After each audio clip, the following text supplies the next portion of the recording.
নমস্কার বন্ধুরা, নিরামিষ দিনের আমি একটা রেসিপি নিয়ে চলে এসেছি।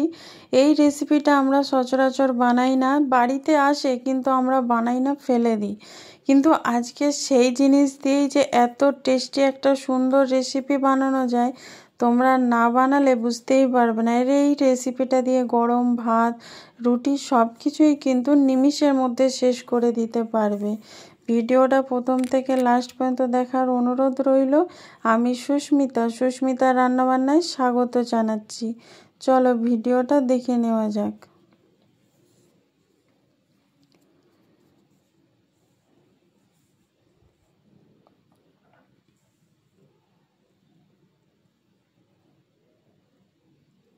এখানে দেখো আমি দুটো ফুলকপির ডাঁটা নিয়ে নিয়েছি। এই পাতাগুলোও আমি অল্প অল্প, যে ছোট ছোট পাতা আছে সেগুলো ইউজ করব, আর যেই নরম ডাঁটাগুলো আছে সেগুলো কেটে পরিষ্কার করে নেব। তার জন্য এখানে নিয়েছি কিছু সবজি: কুমড়ো, বেগুন, ফুলকপি, সিম, বিম, আলু, মূলো সব নিয়ে নিয়েছি। এখানে দেখো মানে ডাঁটাগুলো আমি কেটে নিয়েছি, যেগুলো নরম ডাঁটা সেগুলোই আমি সরু সরু করে কেটে নিয়েছি। এবার কড়াতে তেল দিয়েছি, সর্ষের তেল। তেলটা গরম হয়ে গেলে দিয়ে দিচ্ছি পাঁচফোড়নটা একটু ভাজা ভাজা করে নিতে হবে। তারপরে দিয়ে দেবো একটা শুকনো লঙ্কা ফোড়নে। শুকনো লঙ্কা আর পাঁচফোড়নটা একটু ভাজা ভাজা করে নিতে হবে। ভাজা ভাজা হয়ে গেলে তারপর সব সবজিগুলো মানে রান্নাটা করব। যখন খুব সুন্দর গন্ধ ছাড়বে তখন বুঝতে হবে যে পাঁচফোড়নটা ভাজা হয়ে গেছে। এবার দিয়ে দেবো যে ফুলকপির ডাঁটাগুলো যে সরু সরু করে কেটে রেখেছিলাম, সেই ডাঁটাগুলো দিয়ে দেবো। এটা এখন তো নরম ডাঁটা, সেই জন্য আর আলাদা করে সেদ্ধ করতে লাগবে না। ভাজতে ভাজতে মানে রান্না করতে করতেই কিন্তু সেদ্ধ হয়ে যাবে। প্রথমে ডাঁটাগুলো দিয়ে দিলাম, কারণ ফুলকপির একটা হালিস্টিক মানে গন্ধ থাকে, সেটা যাতে ভালো করে কেটে যায়, সেই জন্য ফুলকপির ডাঁটাগুলো আগে আমি দিয়ে একটু ভেজে নিচ্ছি।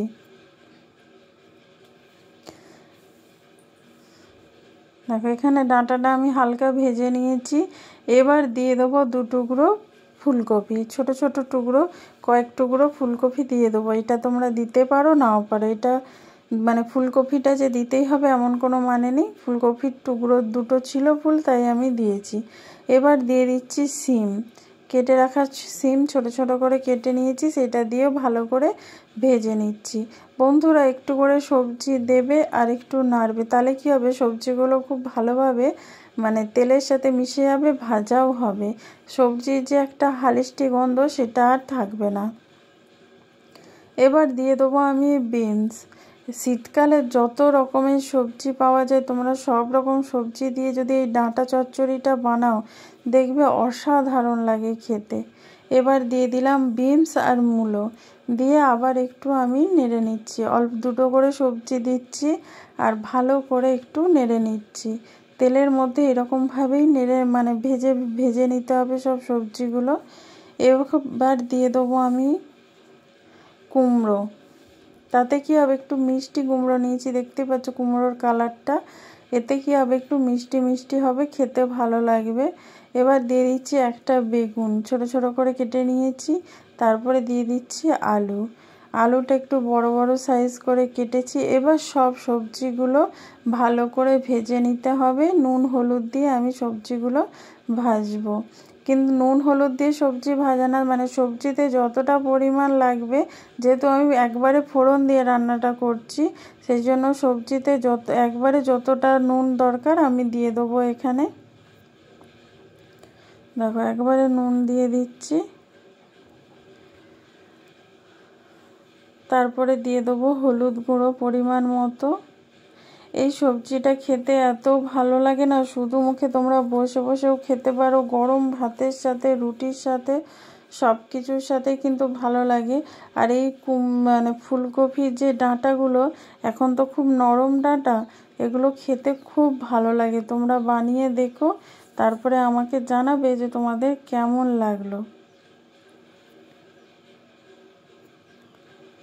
দেখো এখানে খুব সুন্দর করে আমি ভেজে নিয়েছি, দেখতেই পাচ্ছ সবজিগুলো। দেখো সবজিগুলো খুব সুন্দর করে ভেজে নিয়েছি, অনেকটাই কমে গেছে সবজি।